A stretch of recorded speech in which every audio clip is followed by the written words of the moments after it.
2 weeks ago, I turned on the camera, jumped onto a meeting with my colleagues at Scribe Media, only to be told that we were all being laid off. And in that moment, while I was hearing the bad news, seeing people struggle with what to do next, there was a zoom out moment, reminding me that this is the moment where I get to practice patience. Patience is a really hard thing because when anxiety and fears come up, it's hard not to react. There's this beautiful quote that I love, and it goes, "I'd rather be a warrior gardening than a gardener at war." And what that quote specifically has taught me is to always be prepared. And for the last year and a half or so, I've been doing just that, preparing and growing my new company called Rise Media. And in that company, my goal was to coach, speak, and leverage my book into growing an audience. And in that time frame, I was also able to get people to coach and teach these processes. I call it the Garden Warrior Methods. And in those methods, I teach how to slowly cultivate and plant the right seeds so that your audience and credibility grows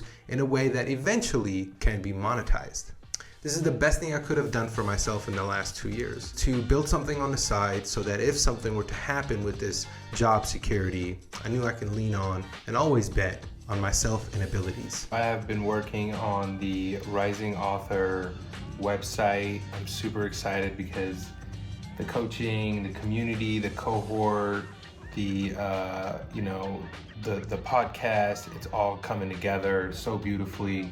They're very simple, but they're very much wrapped into accountability and doing the work together so that we feel a sense of accomplishment, so that we actually reach the goals we set for ourselves. You see, past publishing, there isn't a whole lot of marketing and outreach we technically do, and no matter how much we do, it doesn't seem like it's enough. And with the busyness and noise of multiple social media platforms, people don't know where to put their energy and resources. And so I created Rising Authors. With these two simple offers, my goal is to help as many authors as I possibly can. With the first cohort starting July 7th, I can't wait to show you all the tips and tricks and things that I've learned over the years on how to grow your audience specifically to what you are seeking. This is one of my favorite things to do. Not only that, I love motivating. I love inspiring people. And if I've ever talked to you or worked with you, I would love to know in the comments below how our work together has helped you in any way, shape, or form. So if you're interested in the Rising Authors community or coaching, I'll link that below in the comments, or you can go to husseinalbayati.com. Oh, I almost forgot. There's one more thing. I'm rebooting the podcast episodes inside the van, so we're going to be traveling up the West Coast and gathering tons of episodes, expertise, and interviews with remarkable people. I can't wait to share more on that, so stay tuned for the next episode.